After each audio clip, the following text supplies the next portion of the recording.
नमस्कार दोस्तों, स्वागत है आप सभी का टेट possible present the current affairs show में। आज के इस सेशन में लोग चर्चा करेंगे जनवरी 3 और 4 करंट अफेयर्स। चलिए आगे बढ़ते हैं। आगे बढ़ने से पहले जिन मित्रों ने अभी तक हमें भी सोशल मीडिया प्लेटफॉर्म से फॉलो नहीं किया, दिए गए हैंडल से हमको वहाँ फॉलो कर सकते हैं। उसके अलावा हमारे चैनल को सब्सक्राइब करके बेल आइकॉन दबा लीजिए और वीडियो को लाइक करते चला कीजिए और हमें वीडियो को ज़्यादा से ज़्यादा शेयर कीजिए जिससे कि हमारी पहुँच दूर तक बढ़ सके। इसके अलावा पहली खबर तरफ बढ़ते हैं। पहली खबर क्या है? प्रधानमंत्री नरेंद्र मोदी ने अभी क्या किया है? ओडिशा के संबलपुर में वहाँ के आईआईएम की स्थायी परिसर की आधारशिला रखी है। तो आईआईएम संबलपुर कहाँ स्थित है? ओडिशा में स्थित है और ये पहला आईआईएम है जहाँ पे फ्लिप कक्षाओं की शुरुआत की जाएगी। फ्लिप कक्षाओं से तात्पर्य ऐसी क्लासेस जहाँ पे पहले आपको इंस्टीट्यूट के अंदर आपको थ्योरेटिकल नॉलेज दिया जाएगा। क्लासेस में थ्योरेटिकल नॉलेज देने के बाद आपको तुरंत ही उसी थ्योरी पे बेस्ड प्रैक्टिकल वर्क कराया जाएगा इंडस्ट्री में। ठीक है, आगे ये किस मंत्रालय के अंतर्गत आते हैं आईआईएम? तो आईआईएम शिक्षा मंत्रालय, जिसका पुराना नाम है मानव संसाधन विकास मंत्रालय के अंतर्गत आते हैं और 2017 में इनको राष्ट्रीय महत्व का संस्थान घोषित किया गया था। इस समय देश में कुल 20 आईआईएम है, काफ़ी महत्वपूर्ण आपके जानने के लिए। अगली खबर क्या है? डब्ल्यूएचओ उसने क्या किया है? आपातकालीन उपयोग के लिए फाइजर बायोनटेक की कोविड वैक्सीन को मंजूरी दे दी है। जैसा कि आप सब जानते हैं यूएसए, ब्रिटेन और ईयू पहले ही इस वैक्सीन को मंजूरी दे चुके हैं। अब चूंकि अब इसे डब्ल्यूएचओ ने मंजूरी दे दी तो ये वैक्सीन जल्द से जल्द अब गरीब देशों को उपलब्ध होगी और इसके माध्यम से क्या होगा? हम लोग जल्दी से जल्दी कोविड-19 पर काबू पा सकते हैं। काफ़ी महत्वपूर्ण। अगली खबर क्या है हमारी? अगली खबर है देश के कृषि मंत्री श्री नरेंद्र सिंह तोमर ने क्या किया? नई दिल्ली में वर्चुअल एग्री इंडिया हैकाथॉन, तो याद रखिएगा एग्री इंडिया हैकाथॉन, इसका उद्घाटन किसने किया? कृषि मंत्री श्री नरेंद्र सिंह तोमर ने। ठीक है, कहाँ हुआ? नई दिल्ली में हुआ। इसका कारण क्या था इसको कराने का? कारण था संवाद को व्यवस्थित करना, उसके अलावा कृषि में इनोवेशंस को, नवाचारों को बढ़ावा देना और ये तय करना किस प्रकार से अगले आने वाले 1 से 2 वर्षों में हम लोग किसानों की आय को दोगुना कर सकते हैं। चलिए अगले बढ़ते हैं अगली खबरों की तरफ। अगली खबर क्या है? एडीबी एशियाई विकास बैंक, इसने क्या किया है? असम में बिजली उत्पादन की क्षमता बढ़ाने के लिए भारत सरकार को लोन दिया है। इसने कितना लोन दिया है? $231 मिलियन का लोन दिया है। ठीक, हमें याद रखना है क्यों दिया है। असम में बिजली उत्पादन बढ़ाने के लिए कितना उत्पादन बढ़ेगा इससे? असम में इसके माध्यम से 120 मेगावाट के पन बिजली संयंत्र लगाए जाएंगे, क्योंकि असम में नदियाँ एविडेंस में पाई जाती हैं, काफ़ी ज़्यादा मात्रा में पाई जाती हैं। ठीक है, तो उन नदियों का उपयोग किया जाएगा पन बिजली संयंत्र लगाने के लिए। उसके माध्यम से क्या होगा? असम में बिजली की उपलब्धता बढ़ेगी और बिजली ज़्यादा मिलेगी लोगों को वहाँ के। अगली खबर है डीआरडीओ ने क्या किया? 1 जनवरी 2021 को अपना 63वां स्थापना दिवस मनाया है। तो इसकी स्थापना कब हुई थी? इसकी स्थापना वर्ष 1958 में हुई थी। तो आप याद कर लीजिए, संस्थाओं के स्थापना वर्ष अक्सर एग्जाम में पूछे जाते हैं।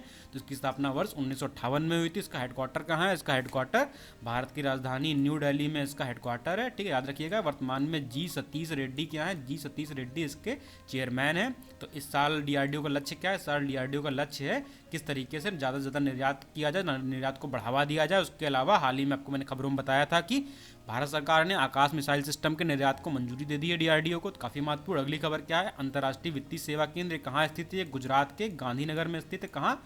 गांधीनगर, जो कि गुजरात में है। ठीक है, वहाँ पे स्थित है। तो ये क्या हुआ? International Organisation of Securities Commission का एक सहयोगी सदस्य बन गया है। तो ये International Organisation of Security Commission क्या है? ये अंतर्राष्ट्रीय मानक सुनिश्चित करता है सिक्योरिटीज़ के एक्सचेंज के लिए। तो अब इसके माध्यम से भारत का जो सिक्योरिटी एक्सचेंज है क्या करेगा? अब इन अंतर्राष्ट्रीय मानकों के अनुसार कार्य कर पाएगा। चलो अगले बढ़ते हैं अगली खबरों की तरफ।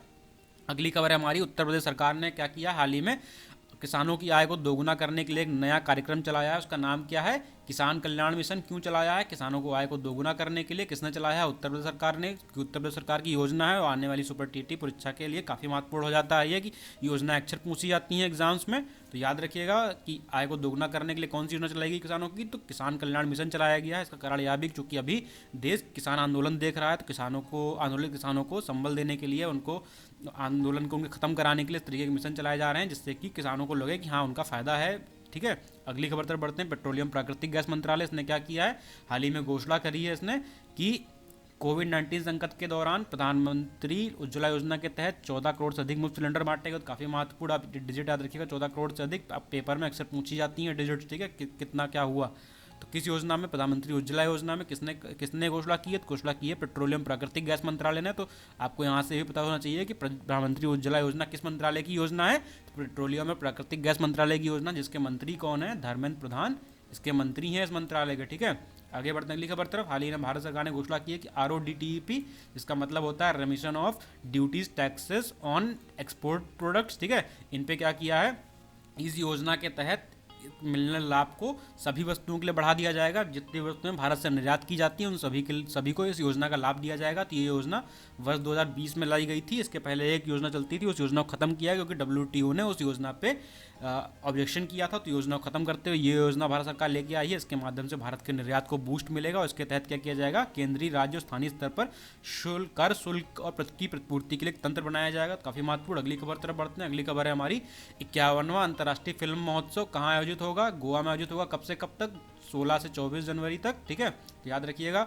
अब 51वां अंतर्राष्ट्रीय फिल्म महोत्सव कब से कब तक? 16 से 24 जनवरी तक। कहाँ? गोवा में, आवासीय भौतिक माध्यम दोनों से। इसके अलावा आप लोग याद रखिए गोवा में 50वें महोत्सव का भी आयोजन गोवा में ही हुआ था। इस दौरान क्या होगा, इस दौरान कुछ फिल्म्स का प्रीमियर किया जाएगा, मतलब फिल्म्स पहली बार दिखाई जाएंगी। कौन सी? Wife of a spy, Mehrunnisa और अनदर राउंड। ठीक है, याद रखिएगा, मेहरुन्निसा, अनदर राउंड और वाइफ ऑफ स्पाई। ठीक, अगली खबर क्या है कि 1 जनवरी को भारत और पाकिस्तान ने अपने अपने परमाणु ठिकानों की सूची साझा की है। ठीक है, क्या किया है? भारत और पाकिस्तान ने अपने अपने परमाणु ठिकानों की सूची साझा की है। ऐसा ये दोनों देश कब से कर रहे हैं? तो यह प्रक्रिया 1991 से प्रारंभ हुई थी और इस संबंध में 1988 में दोनों देशों के बीच समझौता हुआ था। ठीक है, 1988 में समझौता हुआ, 1991 से प्रक्रिया अनवरत चल रही है। कितने भी एडवर्स कंडीशंस आ जाएं, कितने भी दोनों देशों के रिश्ते खराब हो जाएं, ये प्रक्रिया लगातार चलती रही है। हाँ, और जानने लायक बात यह भी कि जब कारगिल युद्ध हुआ 1999 में, तब भी ये प्रक्रिया ऐसे ही चलती रही थी उस दौरान भी। ठीक है, और इसके अलावा दोनों देशों ने 2008 में एक और समझौता किया था। उसके तहत दोनों देश एक दूसरे की जेलों में बंद अपने अपने कैदियों की सूची भी साझा करते हैं। ठीक है, अगली खबर क्या? हाल ही में भारत सरकार ने भारत बायोटेक निर्मित कोवैक्सीन, ठीक है, भारत बायोटेक कंपनी का नाम है, कोवैक्सीन उनके द्वारा निर्मित वैक्सीन का नाम है, उसको आपातकालीन परिस्थितियों में उपयोग के लिए मंजूरी प्रदान कर दी गई है। या मंजूरी प्रणाली भारत की पहली स्वदेशी वैक्सीन बन गई है। अभी मैंने 2 दिन पहले आपको बताया था कि भारत सरकार ने मंजूरी दी है किसको? कोविशील्ड, जिसकी निर्माणकर्ता कौन है? भारत की सीरम इंस्टीट्यूट ऑफ इंडिया, जबकि उसका पेटेंट अधिकार किसके पास है? ऑक्सफोर्ड और एस्ट्राजेनेका के पास है।